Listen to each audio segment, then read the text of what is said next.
की आराधना बृहस्पति भगवान ने काशी में करी। बृहस्पतेश्वर महादेव काशी में विराजमान है। कौन से महादेव? जम के बोलिए जरा। बृहस्पतेश्वर महादेव काशी में विराजमान है।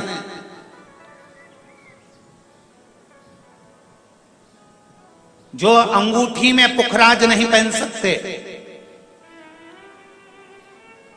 जिनकी भाग्य रेखा उल्टी चल रही हो, बृहस्पति चमक ही नहीं रहा हो, जिस काम में हाथ डालते हैं वो काम पूरा ही नहीं होता हो, तो एक बार काशी जाना, बृहस्पतेश्वर महादेव का स्पर्श करना, उनका अभिषेक पूजन करना और उनका स्पर्श कर कर एक बेलपत्र ब्राह्मण देवता से मांग कर लेकर आ जाना कि इन बृहस्पतेश्वर महादेव से मुझे एक बेलपत्र दे दो। तुम्हें पुखराज पहना कि नहीं पहना, हीरा रतन माणिक पहना कि नहीं पहना, वो बेलपत्र इतना चमत्कार कर देगी कि जिंदगी में कभी संपदा की कमी आएगी ही नहीं। अगर बृहस्पति नहीं चमके तो बृहस्पतेश्वर महादेव, जहां पर बैठकर बृहस्पति भगवान ने शंकर भगवान की आराधना करी है, रोज गंगा जल जाना, गंगा जल लेकर आना, शिव जी की आराधना करना, एक शिवलिंग का निर्माण करा, उसकी आराधना में बृहस्पति भगवान डूब गए, उसकी आराधना में बृहस्पति महाराज निरंतर लगे रहे और इतनी आराधना बृहस्पति महाराज ने करी, इतनी आराधना करी बृहस्पति महाराज ने कि शंकर भगवान सामने प्रकट हो गए। मांगो बृहस्पति, तुमको क्या चाहिए? कुछ नहीं, केवल आपका भजन। नाम रख दिया, तुम्हारा नाम वचस्पति रहेगा। बृहस्पति भगवान का एक नाम वचस्पति भी रख दिया और तुम साधारण नहीं रहोगे। तुमने मेरी आराधना करी है तो देवताओं के गुरु बनकर विराजमान होगे। अब अभी तक 2 भार इंद्र के पास में थे। बहुत ध्यान देकर समझना ये नवग्रह कथा को। 2 भार थे इंद्र के पास। इंद्र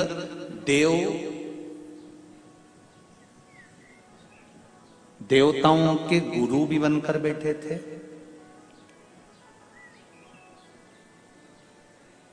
देवगुरु बृहस्पति की जगह पूर्व में इंद्र ही देवगुरु का पद संभाल रहे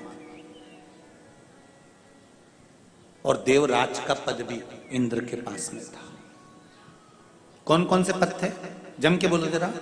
पहला पद देवराज इंद्र का, दूसरा पद देवगुरु, देवगुरु का पद भी इंद्र के पास में था और देवराज का पद भी इंद्र के पास में था। ये 2 पद जब होता है साधारण भाषा में आप ले लीजिए, किसी के पास में अध्यक्ष का पद भी है, किसी के पास में और कहीं का पद भी है, 2-3 पद उसके पास में विराजमान है, तो उसके पास में 2-3 पद अगर विराजमान है तो फिर उससे अगर एक पद ले लिया जाता है तो उसको अहंकार आ जाता है, उसको गुस्सा आ जाता है कि बताओ अभी तक तो मुझे पूछा जा रहा था, अब तुम तो वो पद पे भी जान दो। जैसे तुम किसी कुर्सी पर बैठे हो, कथा सुन रहे हो और इतने में कोई रिश्तेदार बाहेती जी का आ गया और तुम बढ़िया आराम से बैठे थे और बैठे बैठे इतने में बाहेती परिवार से कोई आया और उसने तुमको उठाया, प्लीज थोड़ा सा, और तुम्हें उठाकर दूसरी जगह बिठा दिया और उन्होंने अपने वाले को कुर्सी पर बिठा दिया। अब बोलो, जो उठा, जिसको उठाया था उसका भगोने जैसा मुंडा हुआ कि नहीं हुआ? अरे बोलो तो। अपन दूर कथा नहीं जाते, कथा अपन अपने ऊपर लेके चलो कि अपन कैसे समझे इस कथा को। बहुत अगर गहन तत्व की कथा सुनेंगे तो समझ में आएगी नहीं। यहाँ से सुनी, यहाँ से निकाल दी, बच्ची कुछ दी, ऊपर से निकल गई और मालूम पड़े थोड़ी देर बाद माताएं कुर्सी पे बैठी बैठी। अब फिर तो अपन तो अपने पर लेकर चलो ना कि जैसे कोई आप कुर्सी पर बैठ गए और इतने में इनके रिश्तेदार कोई आए और आने पर उन्होंने कहा दिया तुम यहाँ से उठो, दूसरी जगह जाके बैठो। इतने में तुमको बुरा लग गया, बुरा लगा, मुंह भगोने जैसा हो गया, गुस्सा आ गया। उसी तरह इंद्र के पास में 2 सत्ता थी, एक देवराज इंद्र थे और दूसरे गुरु का पद भी इंद्र के पास में था। देवताओं के गुरु बनकर इंद्र घूम रहे थे, पर अब उल्टा हो गया। शंकर भगवान ने बृहस्पति महाराज को देवगुरु बना दिया।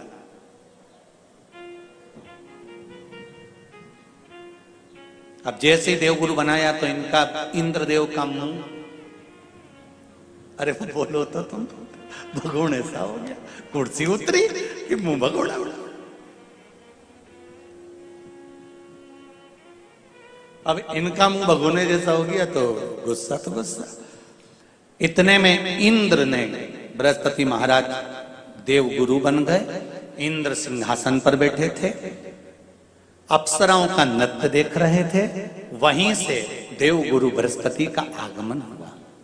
बृहस्पति महाराज जैसे ही आए तो इंद्र तो सिंहासन पर बैठकर पूरा अप्सराओं का नृत्य देख रहे थे। उनको देव गुरु बृहस्पति से मतलब ही नहीं था।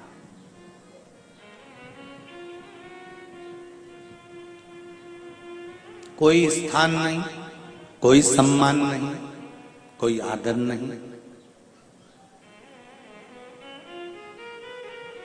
कोई आदर नहीं। जिसको घर के बड़े बुजुर्ग सम्मान देते हैं, घर के बच्चों का भी फर्ज है कि उसका सम्मान बच्चे करें। सही है कि गलत है? घर के बुजुर्ग उसको सम्मान दे रहे हैं ना, घर के बड़े उसका सम्मान कर रहे हैं ना, तो घर के बच्चे कहते हैं नहीं, वो तो हमारे लिए गलत सोचता है, हमेशा हमारे लिए अपशब्द बोलता है, हमेशा आड़ा टेढ़ा बोलता है। तो घर के बुजुर्ग कहते हैं तुम्हें क्या करना है, जब हम सम्मान दे रहे हैं तो तुम भी दो, हम आदर कर रहे हैं तो तुम भी करो।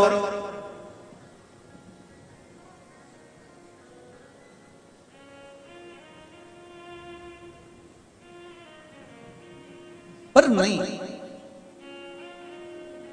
महाराज, आदर आप भी करो, सम्मान आप भी करो, पर वो आदर वो सम्मान बहुत मुश्किल। अब जब बृहस्पति महाराज का सम्मान नहीं हुआ, बृहस्पति महाराज वहां से उठकर चले गए, बोले नहीं। जो समझदार होता है वो तुरंत कह देता है कोई बात नहीं, मैं चले जाता हूं।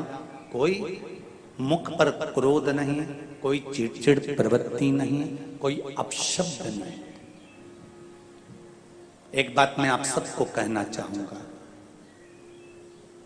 किसी जगह पर यदि आपका अपमान हुआ है, बहुत ध्यान देना जरा। कथा थोड़ी भारी है पर समझ लोगे आप। किसी जगह पर यदि आपका अपमान हुआ है तो आप भगवान शंकर को धन्यवाद देना कि मैंने पूर्व में किसी का अपमान करा होगा तो मेरा हिसाब आपने इतनी जल्दी बराबर कर दिया है, इतनी जल्दी बराबर कर दिया। ये थोड़ा सा अपमान मेरा कराया, मेरा हिसाब बराबर हो गया। कोई गाली दे रहा है, देने दो, शंकर भगवान को धन्यवाद देना, बाबा बड़ी कृपा करी, मैंने पूर्व में इसको गालियां दी होंगी, अपशब्द कहा होगा तो इसने मुझे पलट कर गाली दे दी, अपशब्द कह दिया। ये तेरी कृपा है, ये तेरी दया।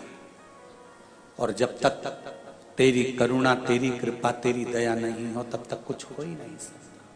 तेरी कृपा।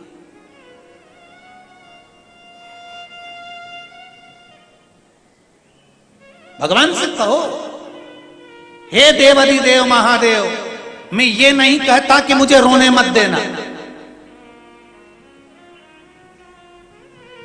क्योंकि कर्म का भोग तो मुझे भोगना पड़ेगा। देवाधिदेव महादेव से कहो, हे देवाधिदेव महादेव, मैं ये नहीं कहता कि मुझे रोने मत देना, पर इतना जरूर कहता हूं तेरे सिवा किसी दूसरे के आगे झुकने मत देना, बस इतनी कृपा कर।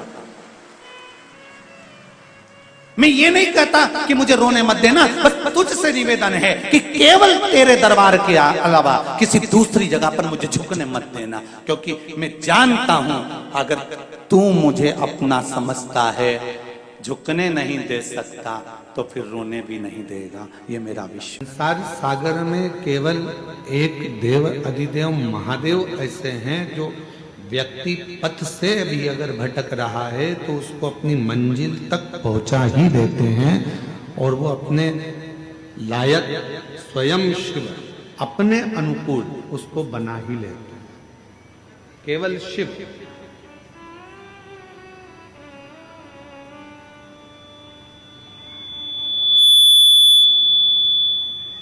केवल भगवान शंकर।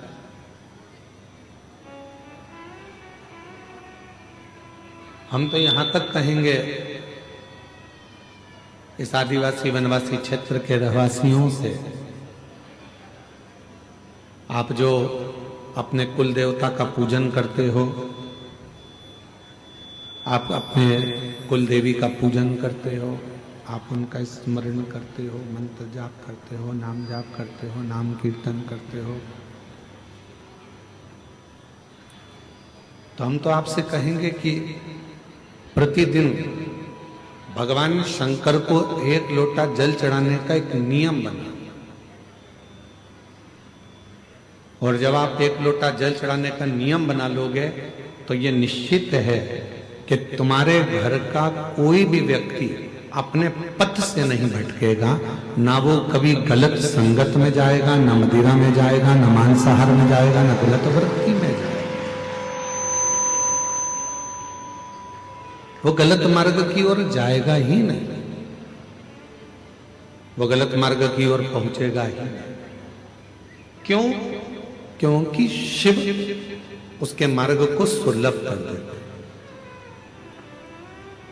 और तेरी कृपा बिना न हिले एक भी अणु, लेते हैं श्वास तेरी कृपा से तनु तनु। बखान क्या करूं मैं राखों के ढेर का, चपटी बहुत मेरे खजाना कुबेर का। हे गंगाधर मुक्ति द्वार ओमकार तू, भोले ओमकार तू, आयो शरण तिहारी शंभु तारता। क्यों?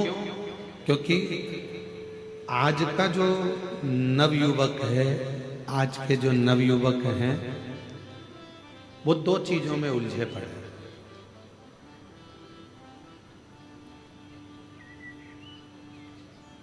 आज के जितने भी युवान बहन भाई हैं वो 2 चीजों में उलझे पड़े हैं।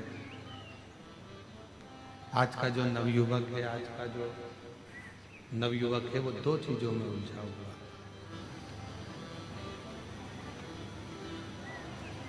और वो 2 चीजों से बाहर भी नहीं निकल रहा, उसी में उलझा बैठा हुआ।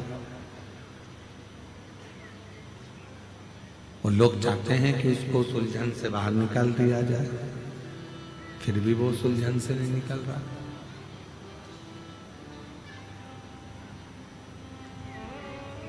आज के नवयुवक 2 चीजों में उलझे हैं। एक उलझे हैं कैमरे में और एक उलझे हैं कमरे में। ना वो कैमरे से बाहर निकल रहे हैं और ना वो कमरे से बाहर निकल रहे हैं। जिस कमरे में वो रहते हैं, रात को 10 बजे आ रहे हैं, 11 बजे आ रहे हैं, 9 बजे आ रहे हैं, कब आ रहे हैं कोई भरोसा नहीं। इसमें आवाज नहीं आ रही है तुम्हारे, सुनो कान लगा। कितनी बजे आ रहे हैं, कब आ रहे हैं, कोई भरोसा। कमरे में आते हैं, रुकते हैं, सुबह आराम से उठते हैं, 10 बजे 11 बजे उठ रहे हैं, काम पर गए, फिर वापिस आ गए, फिर उनसे कमरा भी नहीं छूट रहा और कैमरा भी नहीं छूट रहा। कैमरे की लत तो आज के नवयुवकों में इतनी पड़ गई है कि बिना कैमरे के 1 मिनट नहीं रह सकते।